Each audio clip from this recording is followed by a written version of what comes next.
asking me, you want me to bring in this shit? I said, hey, check this out, motherfucker. You got a kid. And you got to, you fuck that. Yeah, He's, oh, yeah, yeah, okay, and then, I had a surgery, man. I'm like, man, it's just, you want some weed, for the pain? I go, man, I don't want none of that shit, bro. You got to. But anyway, the cop, he's telling me, hey, stay away from that trailer, man. Stay away from that dude. I go, dude, we're not doing nothing. We're just chatting. He goes, I'm telling you, stay away from him. Now, and then, so here's the corp yard. In the back is the back sally port with a tower. And after about 4 or 5 times of telling me stay away from the office and this and that, he goes, look. He showed me photographs of me talking to this free staff. I go, what the fuck's that? He goes, dude, they're watching you. I go, they can watch all the fuck they want. Because I'm not doing nothing, And so what's going on is guys on the crew are giving, it's not really ratting, because ratting implies, that you're doing something wrong and people tell on you. These guys are going beyond that. They're fabricating a story, that homeboy's bringing me shit, drugs or whatever. And I noticed, my cell would get hit and stuff like that, get searched a little extra hard going through work change. I'm like, whatever, because I'm not doing shit, And it kind of pissed me off. So I went out for a surgery to the outside hospital, and it was a pretty major deal. I stayed out there for 3 days. So whenever you leave the prison for more than 24 hours, if you're out overnight, they unassign you from your job. And then when you come back, it's usually no problem. Your supervisor tells them, yeah, we want him back on the crew, and they'll reassign you. But I come back, and I'm rehabbing and shit for like a couple weeks, and I tell me I'm ready to come back to work. I actually went back to work for a day. And then the second day the work change goes, hey, you don't have a job anymore, And I'm like, well, I get at the crew, and they go, nah, they don't want you back. I'm like, what the fuck, man? So, they convinced my friend, my homeboy, who's a supervisor, they convinced his supervisor not to bring me back on the job. And they said, we just don't need you. Well, I still had to do all the fucking plumbing, and that's why, that was my trade, was plumber. So I knew that was bullshit.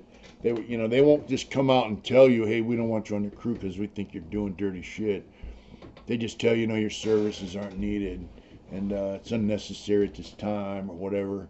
And I told them, man, I peeled it, and I go, you know what, man, you're a bunch of dirty fucking cocksuckers, And so, anyway, as far as that situation goes, about, a couple weeks after I'm gone, I noticed, man, there's fucking crank on the yard, cell phones everywhere, and, they're hitting guys' houses, and I'm just like, what the fuck, Chuck? And then about a month goes by, and they busted old boy. They busted my homeboy that was the supervisor. So all them dudes that wanted to work him, because I'm telling them, hey, fuck these lames. These guys are lames. They're going to cost you your job. They're going to cost you your family, visitation rights with your kids. Fuck all that. They were the ones that got me fired.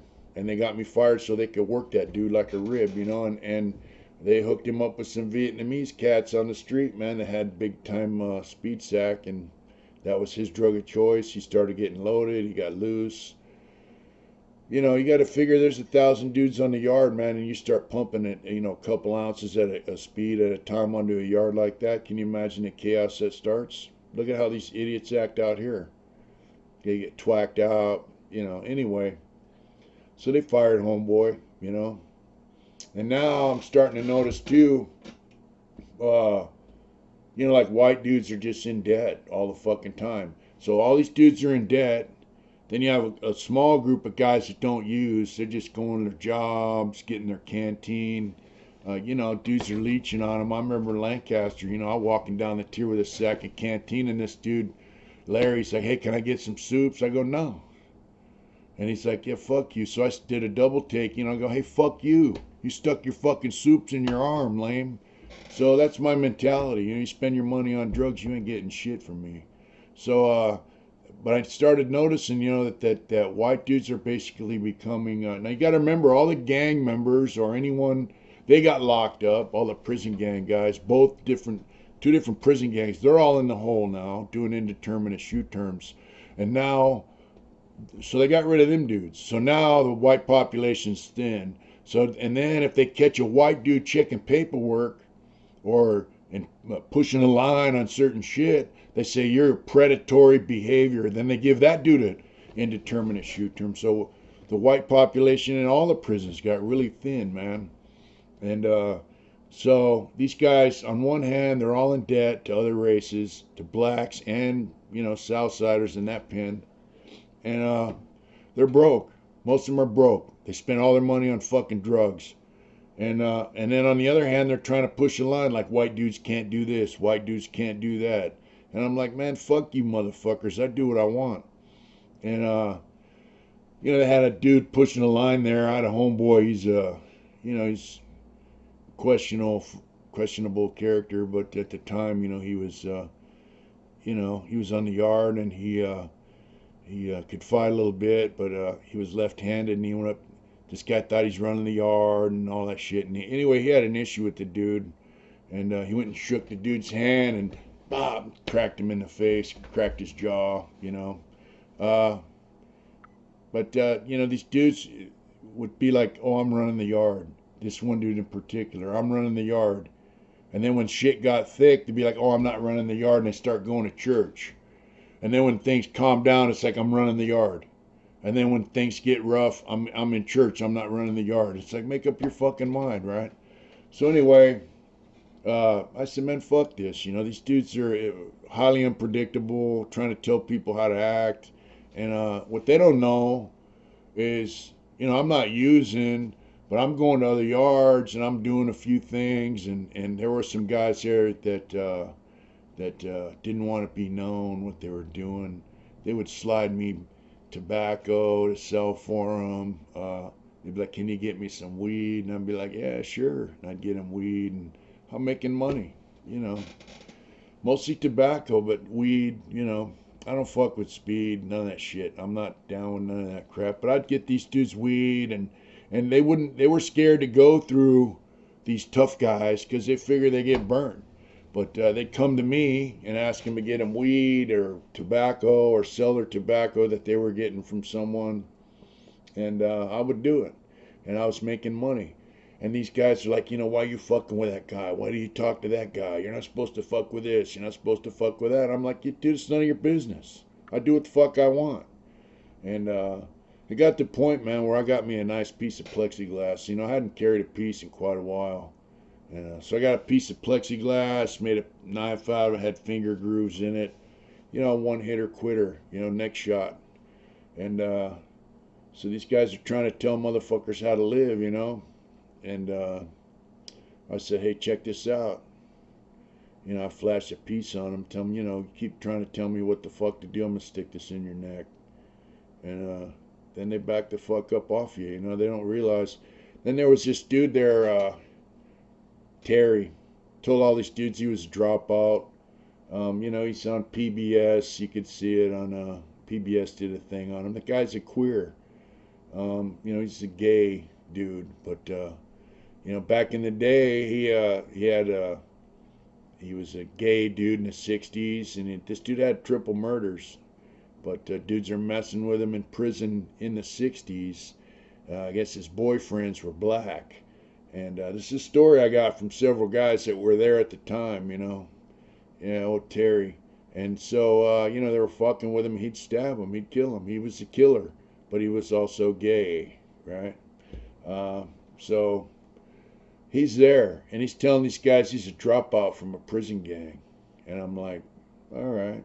So I don't say nothing. I let all these tough guys think, hey, you know, this dude's good, right? And, you know, he had like racial tattoos and colored in red, meant that he killed somebody for this gang and all this. And the guys around me, I told them the truth. I go, hey, this dude's, that's not what he is. This is what he really is. But all these tough guys thought he was the shit, you know, and I never told them the true story about it because, you know, they want to run around and act like they're all that. Then they should have known. But Terry was a terrible dope fiend, too. He was always in debt. And But there we go. Donovan always had a lot of problems over drugs. Guys not paying. White dudes. Now, white dudes have become a mark for other races. Hey, we got dope. White dudes buy it. How it goes is, the guy would pay, maybe 4, 5, 6, 7 times, and then he'd be late, and then he'd stop paying. Your family gets tired of paying your drug debts while you're in prison, I imagine. Uh, I wouldn't want to pay someone's debt while they're in prison. But so they would have riots and problems. I remember one cat, there was a major drug bust on that yard. I mean, they found a big lump of heroin in a work area. And they fired a free staff saying he was bringing it in or whatnot. And there was a white dude who worked in that shop. And nobody ever questioned him. He was a dope fiend. I didn't mess with him. But I'm thinking, the guy's from the Bay Area and he's doing time down in San Diego. Why is that? And there's a reason for that. I mean, if I'm from San Diego, I'm trying to get next to San Diego to get visits. But anyway, there he was. So this white dude slid up in his cell, man, and cut him up. And I'm like, wow. And dude came down the tier, man, all bloody, and went in his cell. And we're all looking up this dude, Ed's cell. His name was Ed. Like, what the hell? And he's like, man, dudes went up to his door. It's like, that dude just slid up in my cell, man, and cut me up for no reason. Right. Well, Ed got taken off the yard, and that dude that did it got taken off the yard. And the guy that did it, his cell, he's a friend of mine. He's like, man, this dude's crazy as hell. Straight nutter, And turns out another race had paid him some money to cut that dude up. And we're like, man, what's up, And it turns out in the end, Ed was the guy who told on the drug bust, and the free staff and all that kind of stuff. So anyway, the dude that did it came back to the yard. They couldn't prove it. And this dude's a straight nut. I mean, if you've seen guys twacked out on speed, he was like that on the natch. And he was violent. And he'd be like, hey, man, are you talking about me? And I'm like, whoa. He would ask guys that, hey, you looking at me? You talking at me? Like this far away look in his eye. And he came sat down by the TV area where me and this dude were doing Harvard steps on the benches, and he sat there for a minute. He goes, hey, guys talking about me? And I go, hey, dude, I don't even know you. And I'm kind of braced up, ready to take off on him. And he's like, oh, okay, And so, I told some of these white dudes that thought they were running the yard. There was actually a kid there who was pretty cool. He was in the crease, wanted to party and do his thing. And I told him, man, that dude's got to go. I go, if you guys don't get rid of him, I will.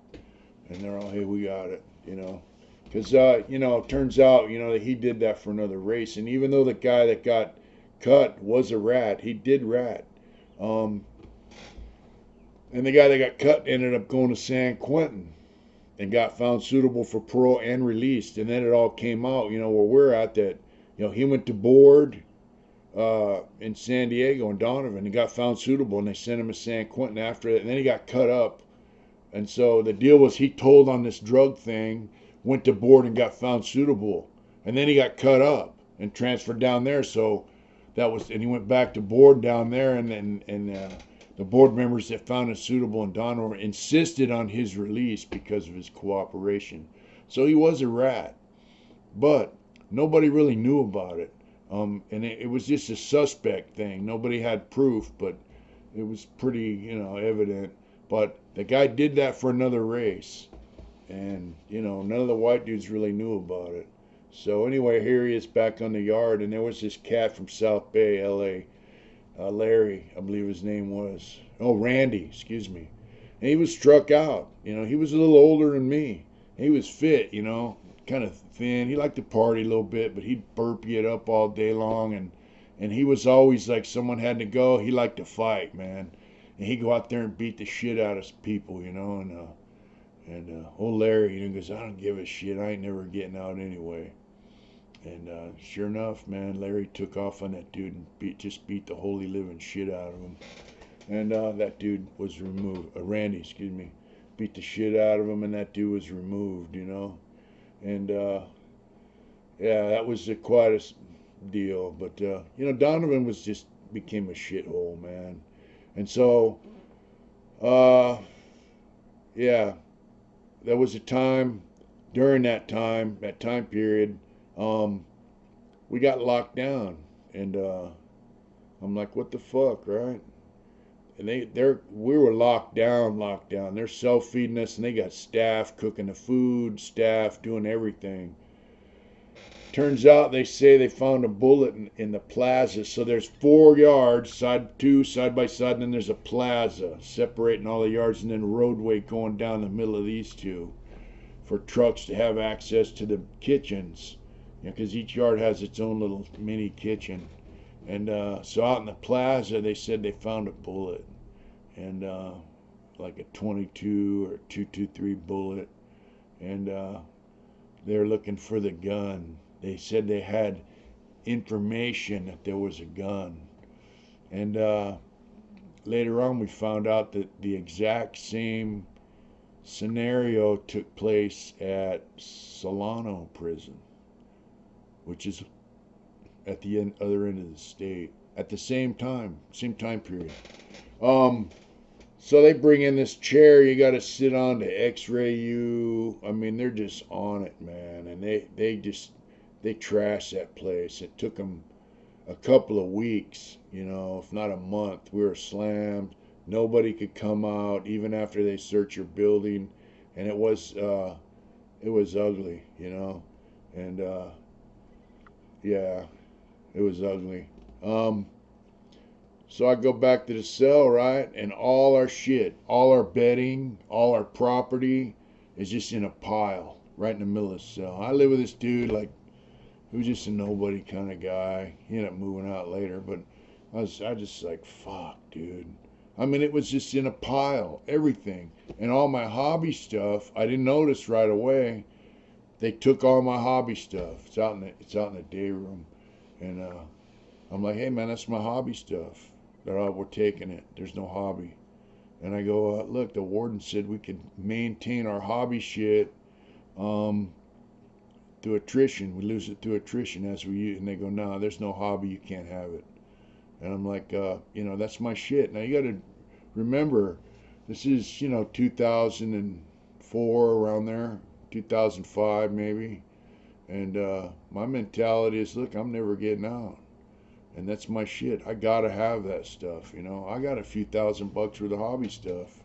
So, I'm telling him, hey, I want my shit. And then he's like, you ain't getting it. So I go, all right, I know what I gotta do. I'm mad. I'm pissed off, And he's like, nah, you ain't getting it. I was highly upset, man. So anyway, and that just goes right along. To me, it's just like, they took our family visits, they took our weights, they took our clothes, they took everything from us, So my mentality was, fuck these motherfuckers.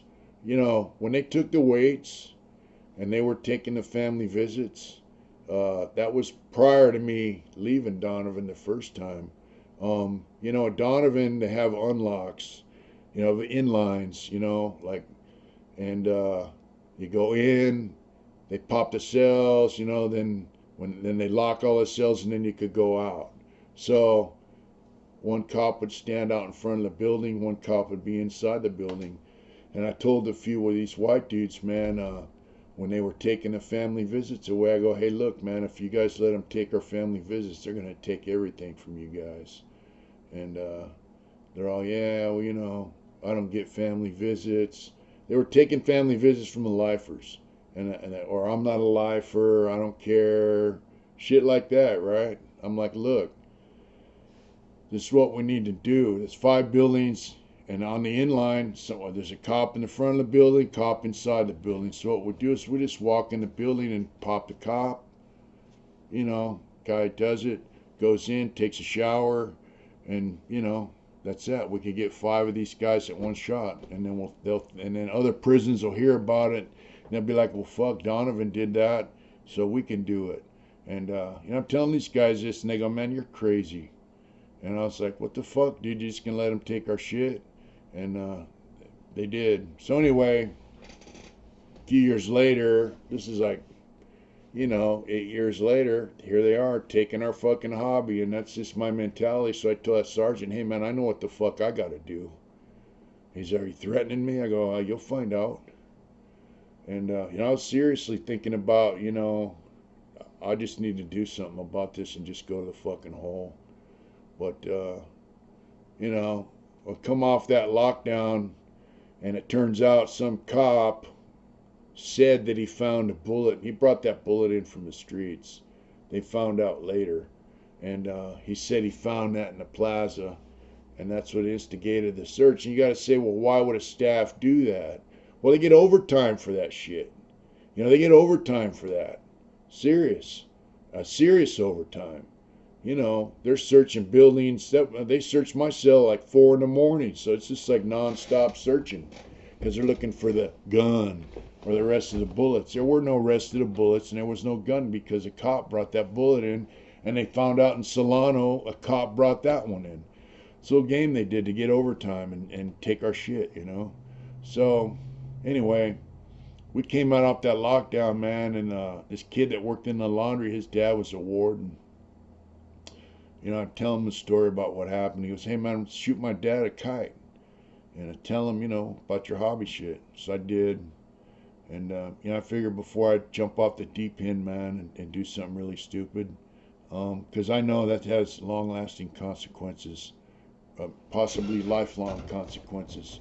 So I shot his dad a kite, and, you know, about a week later, man, here come Lieutenant. Now, this Lieutenant, I knew him when he was a CO. He's all right. He was a Marine, smoked cigarettes, had a raspy voice, kind of, you know, man's man kind of dude. He'd come and tell me, hey, come here. Come over to the gym. And went over to where the gym was. They had all offices in there and shit, and he had our hobby shit in there. He goes, where's your shit? I go, right there. He says, take it. So he says, stick it under your bunk, man. And basically I just wrote in the card, I said, look, man, I'm leaving in about a year, level 2, and I can't afford to buy this shit anymore. And you said we could keep our shit and lose it through attrition. And you know, he kept his word. He gave us our shit back. But there was another issue. With hobby, which is another reason why they took it, is they said that leather tools were dangerous. There were guys pounding leather. Now, if you're spending money on leather tools and you're making leather and you're making money off leather products, you're not going to use your leather tools as a weapon. And most guys that did leather were old school. They knew how to make knives, you know, if they had to go there. And so they took the leather shit and they had it stored somewhere in some storage area, and some dude, they let some guy get in it and take some of the leather punches and stuff. And so they said, you know, that was another cause for them to try to take our hobby. So anyway, I just got my shit and put it up under the bunk, and you know, that was that. I remember, you know, and then I'm working as a plumber, and I work with this new guy, this new free staff, you know. I remember telling him, hey man, I don't steal shit, you know. He's like, all right, that's good to know. And what I mean is, you know, as a plumber, I went in everybody's cell there. And I mean everybody. You had a plumbing problem, I went to your cell, check your sink, your toilet, check it out, you know, and then fix it. So I'm in your cell. And I don't touch none of your shit. You know, I don't care what you got. Cell thieving is, it's against the rules, and it's a stabbing offense. But, so I tell him, you don't got to worry about me stealing shit and this and that and the other. And he's like, yeah, cool. So we go to the bakery, and we fix a clogged drain in the bakery, and I roll out of there with a can of pineapples. You know, it says pineapple tidbits, you know. So I get that, you know. Now here's the deal. Anything the state has, I figure belongs to me. And so I'm back in the shop, you know, I got this can, I open it, I give my coworker some, and I'm eating this shit right out of the can. It's a big, you know, number 10 can, and this guy goes, hey man, I thought you didn't steal. He's a little, you know, twerpy looking guy. I go, I don't. And I'm eating, and he goes, what do you call that? I go, pineapple tidbits. He goes, you stole that. I go, no, I didn't. He goes, yeah, you stole that. I saw you. I said, look, dude, I don't steal. I go, anything the state has, I'm assuming belongs to me. My family pays taxes and they're not getting their money's worth, so I'm getting their money's worth right here. And he couldn't understand that concept. Then my old boss, she told me, hey, look, man, if these guys come up on a little food now and then, let them have it. Don't trip. Yeah. And then I ended up going back to work with her for a while. She became a supervisor, right? And this is how chicken shit prison is, even for staff. So, she was good at what she did. She's a good plumber. The whole time she worked there, she did one write-up, and that's it. And that's that guy that was jacking off to her. So anyway, they told her, hey, we need supervisors out here in plant operations. That's maintenance. And she goes, well, I'm not on the list. You got to be on the list to become a supervisor. But they go, oh, that's all right. Just apply for it and this and that. And they made her a supervisor. And so she's like, hey, cool, and they're all, yeah, to her face, hey, good deal. But then they filed a fucking grievance against her. And they said she became supervisor and she wasn't on the list. And they filed a complaint. And, so one of the guys from the CEP represented her and got her job back. But they gave her a job doing preventative maintenance. And she goes, I'll take that job, but I want Smiley as my worker. And one of the fucking assholes at Lupe was the supervisor of the plumbing shop. And so each shop has a supervisor, then they have a supervisor above them, then supervisor above them, and supervisor. They got 1, 2, 3, chief of plant, they call him. And but Lupe was he had two $48 pay numbers and then 36. He had 3 guys on his crew instead of 2. And she took one of his $48 pay numbers or 56 or whatever and gave it to me. And they're like, well, what do you want him to work with you for? Because, he's going to be leaving soon. She goes, I don't care. I want him to have the job. And so I ended up working with her, and we just drive around and open fire hydrants, make sure they work, check all the backflows and any valves, open and close, exercising the valves and make sure they work. It was a bullshit job, but she worked there like that until she retired. I guess she became a supervisor again later, but she retired. But and then when I left there, I got one of my homeboys a job working with her, in my spot. Someone that I trusted, I knew would work for her, do a good. That's how shit works, You pass that spot on to somebody you trust, But yeah, Donovan was fucking. It was fucked up, man. I remember, I told a story one time about, fucking dope fiends, man. That prison was just full of them. They had a dude on a 3-yard for a while. So on the 3-yard, all these dudes are, white power guys, whatever. They had a white crip on the yard. And, guy I interviewed talked about them. They'd been on the yard for a while, and they weren't doing shit about it. And I was like, fuck it. I didn't care. I remember one time the dude, I mentioned this, he came up to me and he goes, hey man, are you the plumber? I go, yeah. He goes, will you fix my water? I go, where do you live? He told me. I go, yeah, I'll take care of it. And so I went to his cell, man, and they have an air goes down the box, water shoots up to your spout in your cell, and there's a flow restrictor, and diaphragms in there get ate up with water, and they start to, anyway, his water came out about that far, dude. Just barely enough to trickle. I was like, wow, it's hot and it's cold. So I fixed it. Everything worked fine, and I fixed his shitter for him, and that's my job, And so that night I'm in the chow line, going to dinner, and he goes, hey, dude, you fixed my water. I go, yeah. He goes, oh, man, what do you want? I said, I want nothing. So, man, he was trying to pay me, and I'm like, dude, that's my job. That's my job to do that. So don't trip. And he goes, man, I've been trying to get my water fixed for 2 years. I was like, wow. I didn't say nothing to him, but I told some shit to them guys in the plumbing shop. I go, that's fucked up, man. You guys, got that guy over there for 2 years with no fucking water. That's punk shit, In my mind, I'm thinking, if you don't like that dude, go stab him. I stood behind that guy in the chow line before. He don't flinch. He don't look over his shoulder, nothing. You could whack him from behind if you don't have the balls to do it from the front. But, instead they just play little bullshit games with his water.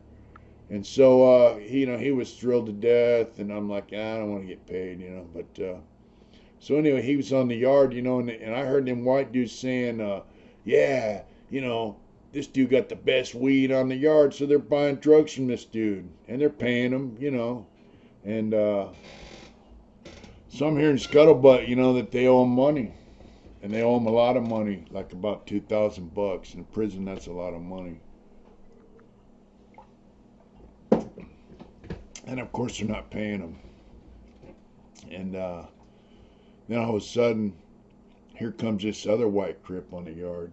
And he pops in, and all of a sudden there's a riot because this guy's figure, they said, hey, they couldn't stand having another white crip on the yard. But I think, in all reality, they owed him too much money, and that was their way of washing that debt. And so by then I had moved over to the other yard, for IDL and shit. And then the IDL thing caved in. I'm just working as a plumber so I can get around. And anyway, they have this riot. These guys jump on these two white crips and some other black crips with them. And from what I heard, they got touched up pretty bad, the white guys, even though they had them outnumbered. I don't know how true that is. But so now the yard's slammed. And these guys are like, hey, Smiley, I'm going over there as plumber, and I'm going from cell to cell. Hey, we got it. Now, I can go to any building I want to. And because their plumber on that yard's locked down, I'm going over there doing maintenance, And, like, hey, man, they're telling me what happened. And these white dudes are scared. They're like, hey, man, when we come out, man, there's going to be, they're scared there's going to be a big riot. And, plus, they're also scared because when the shit jumped off, half the white dudes on that yard pissed on themselves, and they didn't help them dudes.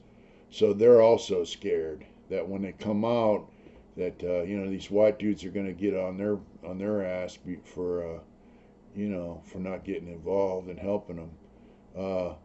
Anyway, that went on for about a month. Then they rolled up all the white dudes in this little crew. They're a little gang, but it's a street gang kind of thing, even though they recruit guys in the prison. They locked all them dudes up. They locked up the white crips and a couple black dudes, but mostly they locked up all the white dudes that were involved with this shit. And I'm like, because all these guys are crying about these guys when I'm going over their cells, as plumber. And I'm like, So that left a vacuum. So then they opened the yard up. I had a guy over there, Chance, wanted me to tattoo on him. He's like, hey, why don't you just move over here and tattoo on me? And they had a bunch of tobacco shit going on. He's making money. So I'm like, all right, cool. And by there, I've been there now about, 2.5 years, and I'm getting ready to leave. And so I bounced back over there. I set up a Chance. I'm tattooing on him. He had some colored ink that he got. And now I'm getting all this shit. Like my cellie Bobby from Lancaster was there. All these white dudes from San Diego are complaining about this dude who he says he's running the yard. And I'm like, all right, so who, what's the deal? They're like, man, this dude wants all the white dudes mandatory yard on night yard and stuff like that because they owe these Southsiders money and they're scared, so they want to make a show of force by telling all the white dudes that they have to be on the yard. And I'm like, man, fuck that. And they're crying to me for weeks. We pay our debts, or we don't owe, or this or that. These dudes owe, they're putting us in debt. And what happened was this little crew, this guy thought he was a shot caller. He had some youngster, man, that was hitting dope, and he was using them up. This kid was trying to make money for his family, but it just ended up going up everybody's arm, and no one was paying him. And they were trying to pay off their debts to the Southsiders, with this kid's dope. And so nothing ever got done. This kid was just getting used up for his shit. And so finally, man, we're out there on the night yard at Canteen, and I see this dude, and I'm like, man, fuck this dude. I just had enough. So I go, hey, come here. And, everybody go to Canteen, man. There's, a few hundred dudes huddled up by the Canteen because guys are going to Canteen. Guys are getting Canteen for other guys, whatever, maybe a homeboy or a dad. So all these people are there. And I say, come here, man. And, I'm like, hey, check this out. And I'm in his face with my finger, and I'm like, check this out, man. You ain't running this fucking yard. You're not from California. You're definitely not from San Diego. And Donovan's in San Diego, and that's my hometown. I go, this is my fucking prison, motherfucker. And I'm on him. Basically tell him, check this out, dude. You don't tell all these white dudes that got a mandatory yard. You don't tell white dudes they need to contribute to pay your debts. This is drug problems are not racial problems. They're business problems, and they're your problems, and you need to solve it. You don't fucking tell my homeboys mandatory yard. You don't tell my homeboys shit. You ain't running San Diego car. That was my thing almost everywhere I went. San Diego car runs their own fucking program. If you don't like it, fuck you. We're from San Diego. We run our own shit. And but I was on this dude, man. I laid into him. I said, look, man, this is a drug problem. It's a business problem, and it's your fucking problem. I go, if these lames want to follow you, that's fine. You guys can run up all the debt you want, and as far as I'm concerned, they could stab your fucking asses and stack you up like cordwood. I don't give a fuck. But you don't tell my homeboys what to do. And, yeah, he didn't like that shit. But, what's he going to do?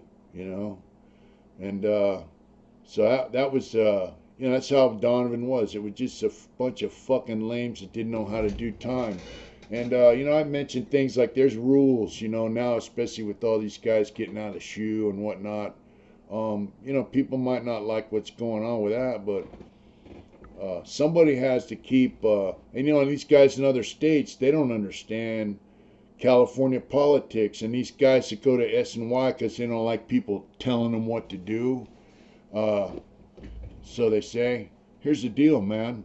If you got white dudes running around getting in debt with everybody, it puts all the white dudes in jeopardy with any race. Because the bottom line, what happens is they don't just jump on one dude.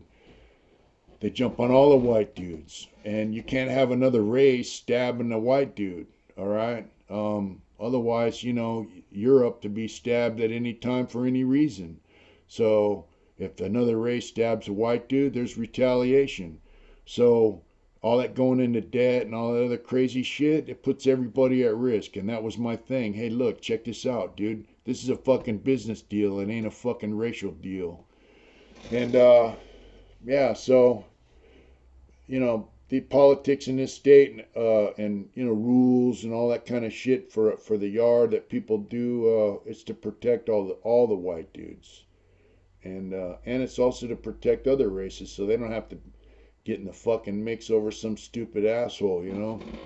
And like I said, all the white dudes have become marks, man, for these other races to sell drugs to by this time. And so anyway, I'm just kind of like, whatever. I'm doing my thing. I'm keeping my eye on this lame. And up pops Nasty. Nasty's a guy I knew when he was 18 years old. And he's like, hey, brother, you remember me? Nasty. He was in Tracy when I was there. He goes, dude, you schooled me, man, when I was 18 years old, man. And you told me the right shit. And, because I always tell the kids the right shit, And now he's older. And he's like, man, brother, he's been there, a few days, and he hears what's going on. He goes, you need to take this yard, man. I'm like, dude, I ain't running no fucking yard. I look out for my homeboys, and that's it, And so then he's like, hey, this guy's running his lips about you behind your back. I said, I don't give a fuck. If I hear it, whatever, and then we'll deal with it. But he's like, I'm going to stab his fucking ass, and then you can run the yard. I go, nah, man, I don't want you stabbing him.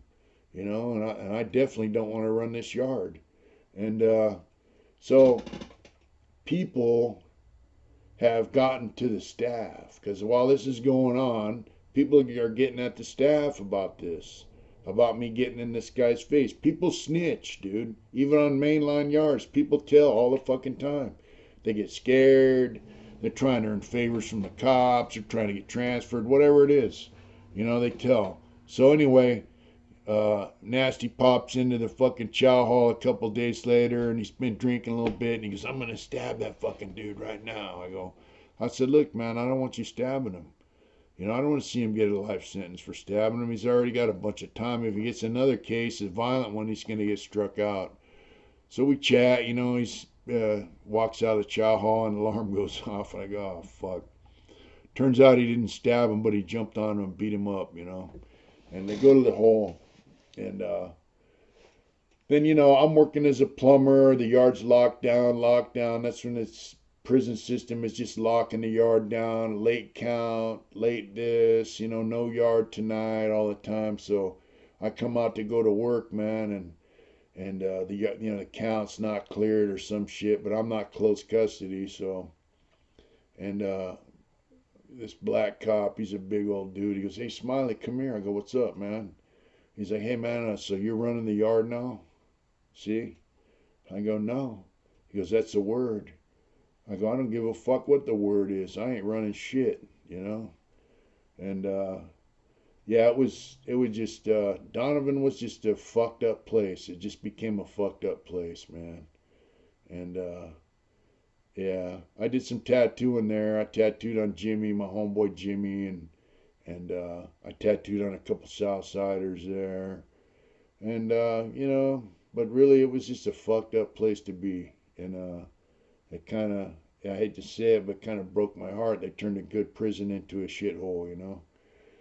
And that's where I'll leave off on this video, and I'll pick up from there, because from there I got transferred to San Quentin, and things just went from bad to okay to worse. Hey, look, thanks for watching, and you know, I hope you guys are safe out there. Take your safety and your health serious. Protect yourselves the hard way, and don't forget, we got masks on our website. You guys take care of yourselves, man. We'll see you Wednesday nights for live chat. Be careful, be safe. You know, if they open your area up, please still be careful, because this stuff ain't going away anytime soon. We love you guys. Take care.